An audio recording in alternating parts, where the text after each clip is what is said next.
जय हिंद, नमस्कार। आपको बता दूं कि पूरे बिहार में जमीन का सर्वे चल रहा है और फिलहाल मैं मौजूद हूं पूर्वी चंपारण जिले का पिपराकोटी प्रखंड के सूरजपुर पंचायत में। और हमारे साथ जो जमीन का सर्वे चल रहा है उसके पदाधिकारी हैं, इनसे बातचीत कर रहे हैं और आप तक पहुंचाने की पूरी कोशिश करेंगे कि जमीन सर्वे आखिर है क्या, लोगों की क्या परेशानी आ सकती है, कैसे उसका निवारण भी करना है और क्या क्या डॉक्यूमेंट्स उसमें लगेंगे।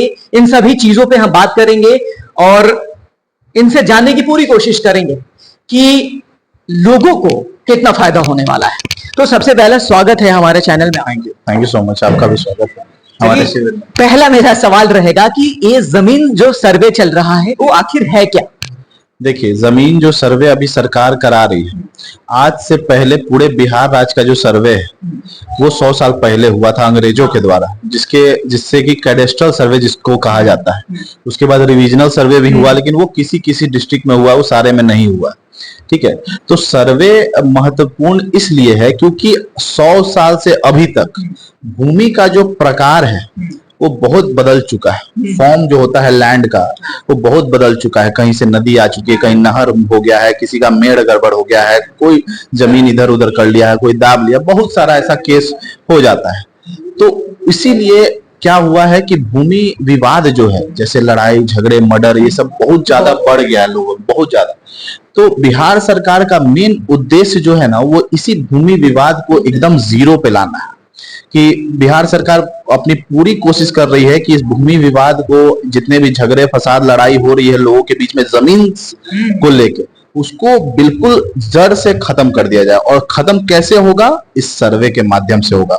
क्योंकि ये सर्वे के माध्यम से क्या होगा कि जितने भी बिहार में ग्रामीण क्षेत्र में या शहरी क्षेत्र में जो जमीनें हैं, जो प्लॉट है, जो खेसरा है, वो जो उनके सही में जो मतलब जो उसके मालिक हैं या जिनके अधिकार में वो होना चाहिए, जिनके पुश्तैनी जो चला आ रहा है, जो रैयती चला आ रहा है, जो खतियानी चला आ रहा है, वो उनको मिले। ठीक है, वो कोई गैर कानूनी या अवैध रूप से कोई और कब्जा ना करे। ठीक है, देखिए, इस सर्वे का फायदा है कि हालांकि आपको पता भी होगा कि सुप्रीम कोर्ट का ऑर्डर भी था कि बिहार जो है और खासकर पूर्वी चंपारण में सबसे ज्यादा जमीनी विवाद है, जिसकी वजह से पुलिस केस बन जाना लोगों को बहुत ज्यादा तकलीफ है। और भू माफिया का जो वर्चस्व था बिहार में वो बहुत ज्यादा बढ़ गया था। तो शायद लगता है कि इससे कम होगा। इससे बहुत ज्यादा हद तक कम होगा। क्यों कम होगा? क्योंकि देखिए, जब सर्वे पूरी तरीके से कंप्लीट हो जाए, क्योंकि इस सर्वे में आप जब इसकी प्रक्रिया को देखेंगे, इसमें कई सारे प्रपत्र हैं। कितने चरण में हो रहा है सर्वे? अभी कौन सा चरण में आप लोग कर रहे हैं और ये कौन सा क्षेत्र है आपका? देखिए, अभी तो हम लोग, हमारे अंडर एक अंचल है पिपराकोटी। ठीक है, अब इसमें टोटल 20 मौजे हैं। तो हम लोग क्या कर रहे हैं, हम लोग कौन कौन सा है? अभी इसमें बहुत सारे मौजे हैं, जैसे आपका सूरजपुर हो गया, पिपराकोटी हो गया, इसमें टोटल 6 पंचायत हैं। ठीक है, इसमें डेकहा हो गया, आपका बेलवतिया हो गया, आपका ऐसे करते करते बहुत टोटल 20 मौजे हैं। ठीक है, तो हम लोग क्या कर रहे हैं कि हम लोग सबसे छोटे से शुरुआत कर रहे हैं। ठीक है, शुरुआत करते करते करते करते हम लोग एक एक करके सारे मौजों को कंप्लीट करेंगे। इसमें हमारे अंडर 4 अमीन दिए गए हैं, एक कानूनगो दिए गए हैं और एक लिपिक दिए गए हैं। अब हर अमीन के अंदर 4 से 5 मौजों को हमने डिवाइड कर दिया है। हर अमीन को 4 से 5 मौजे दे दिए हैं। वो अमीन अपना अपना रिस्पेक्टिव मौजों पे ध्यान दे रहे हैं, काम कर रहे हैं, उनका डेटा ऑनलाइन माध्यम पे अपलोड कर रहे हैं। तो चरण की जो आपने बात की, तो अभी प्रथम चरण शुरू हुआ है, जिसमें कि सरकार ने उद्घोषणा कर दी है। उद्घोषणा लोगों तक पहुंचाया जा चुका है। उसके बाद दूसरा चरण जो था वो ग्राम सभा का था। ग्राम सभा हमने 20 मौजों में खत्म कर लिया है, हमारे अमीन ने खत्म कर लिया है। और 20 मौजों में सारे गांव वासियों को सूचना दे दी गई है, समझा दिया गया है कि आपको कौन सा पहला 2 फॉर्म भरना है, उसको कैसे भरना है, अपना क्या क्या डॉक्यूमेंट उसमें अटैच करना है। डॉक्यूमेंट की सारी लिस्ट हमने गांव वासियों को और हर मौजे में जो मेन साइबर कैफे वाले लोग हैं उन तक भी पहुंचा दी है, सरपंच तक भी पहुंचा दी है, मुखिया तक भी पहुंचा दी है, वार्ड सदस्य तक भी पहुंचा दी है, यहाँ तक कि राजस्व कर्मचारी तक भी पहुंचा दी है। तो ये लोग क्या कर रहे हैं, अपने लोगों में उसको और फैलाने का, समझाने का काम कर रहे हैं, जिससे कि चीजें आसान हो जाए लोगों के लिए। और अभी वो ग्राम सभा का काम कंप्लीट हो चुका है। तो कौन सा फॉर्म भरा जा रहा है? सबसे पहले सबसे पहला जो प्रपत्र होता है वो तो होता है उद्घोषणा, जो सरकार के द्वारा दिया जाता है। दूसरा प्रपत्र हमें चाहिए होता है गांव वासियों से, प्रपत्र 2। उसको कहते हैं स्वघोषणा का प्रपत्र। उसमें क्या होता है, उसमें वो ज्यादा कुछ ऐसा हार्ड नहीं है, उसमें है कि आप अपने जमीन का पूरा ब्यौरा लिखते हैं। आपके एक मौजे में, एक थाना संख्या के अंदर जो भी जमीनें आ रही हैं वो एक फॉर्म में आती है। अगर मान लीजिए कि 2 मौजे में है, एक मौजा में आपका कुछ बीघा है, दूसरे मौजा में कुछ बीघा है, तो आप 2 फॉर्म अलग अलग करके दोनों मौजे का रिस्पेक्टिवली आप अपना ब्यौरा उसमें लिख दीजिए। उसमें अपना अंचल लिखना होता है, हल्का नंबर क्या है, थाना नंबर क्या है, थाना संख्या क्या है, मौजा कौन सा है, जिला कौन सा है, और उसके बाद रैयत का नाम क्या है, जमीन का खाता नंबर क्या है, खेसरा कौन सा है, किस किस्म का जमीन है, कोई आप पे अभियुक्ति मतलब रिमार्क्स में कुछ लिखना चाहते हैं। ये सारी चीजें अगर कोई भर के देता है जी, तो ये सारे आप डायरेक्ट अपडेट कर देंगे या फिर इसकी जांच पड़ताल होगी कि आखिर वो सच में फॉर्म भर के दिया गया है या फिर नहीं, इसकी देखिए, अब यहाँ पे हर किस्म के लोग हैं, ठीक है। अब ये डायरेक्टली अपडेट कर देना बहुत गलत होगा, क्योंकि अब कोई क्या लिख के दे रहा है उसको बिना सत्यापित किए या बिना जमीनी वेरिफिकेशन किए अगर मैं डायरेक्ट चढ़ा दूं तो ये बहुत गलत होगा। और हो सकता है कि किसी नॉर्मल व्यक्ति का जमीन वो कोई दूसरा लिख दे और बेचारा उसका नुकसान हो जाए। यानी कि अगर सीधे तरीके से बात पूछा जाए तो पिपरा कोठी अंचल में जो भी अगर गड़बड़ी होती है तो इसकी जिम्मेदारी आपको जाएगी। जी बिल्कुल जाएगी। क्यों जाएगी? क्योंकि देखिए अल्टीमेटली हमें ही, हमारी जो टीम है जो सर्वे करने आई है, हमें हर जमीन को अच्छे से वेरीफाई करना है कि जो डॉक्यूमेंट हमें गांव वालों के तरफ से मिल रहा है, जो लोगों के तरफ से मिल रहा है, वो सही है कि नहीं। अब इस वेरिफिकेशन में 3 प्रोसेस क्या क्या है। पहले तो हम लोग जो उनसे डॉक्यूमेंट ले रहे हैं वो वेरीफाई करेंगे। उसके बाद जब हमें डॉक्यूमेंट मिल जाएगा तो हम लोग सारा चेक करेंगे।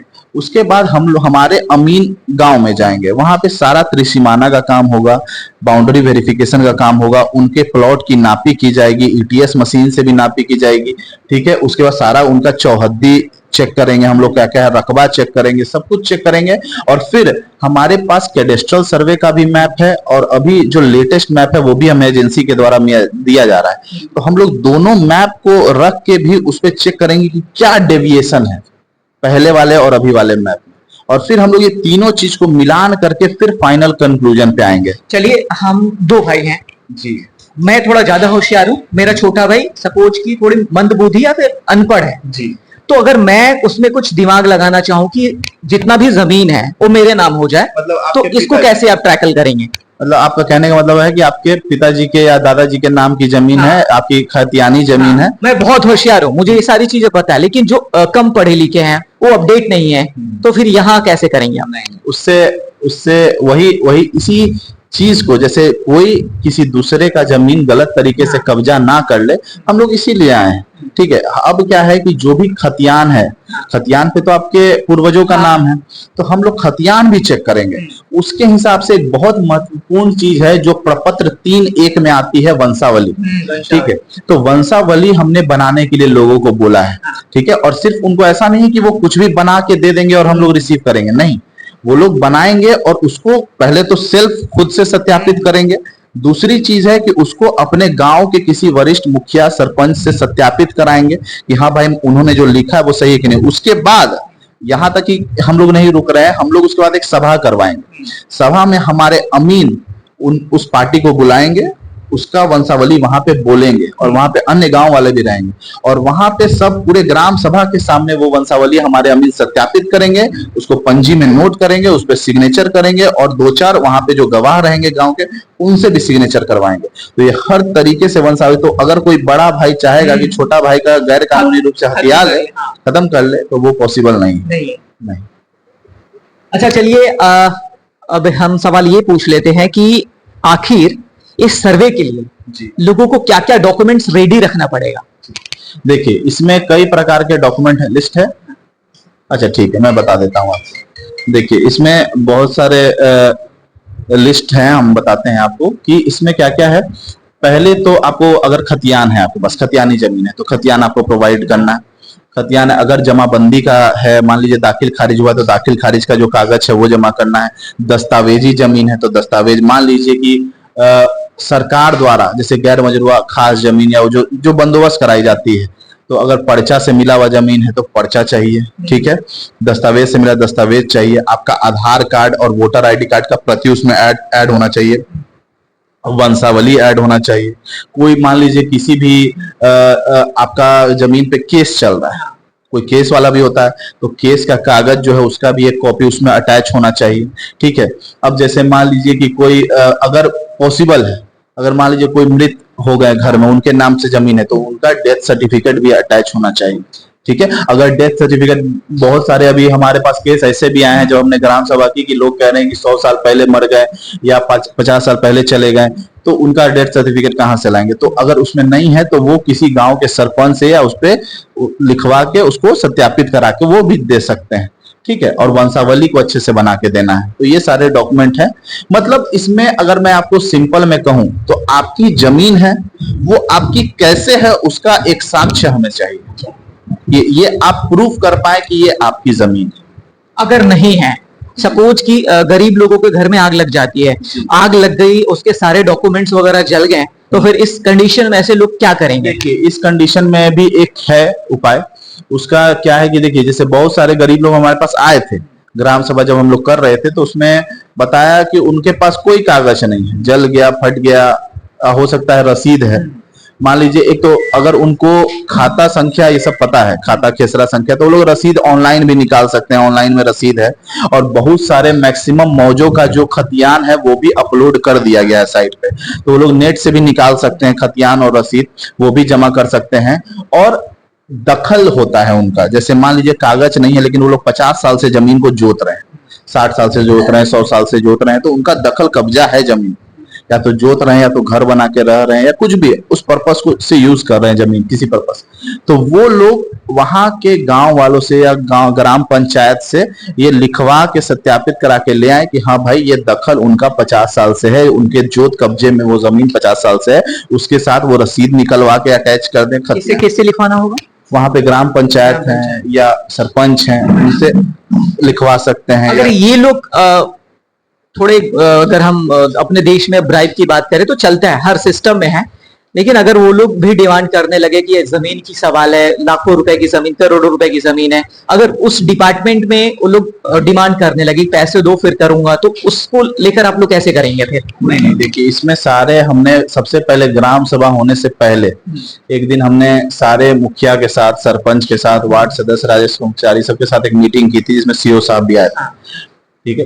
नहीं, अगर सरपंच साहब काम नहीं कर रहे हैं तो हम ऑप्शन चाहते हैं कि वहां से नहीं जाकर कहीं और जाकर हम काम करा सकते हैं। वही बता रहा हूँ कि उसमें सबको एक डायरेक्शन दे दिया गया है कि जो भी आपसे सत्यापित कराना है ये आपको ही करना है।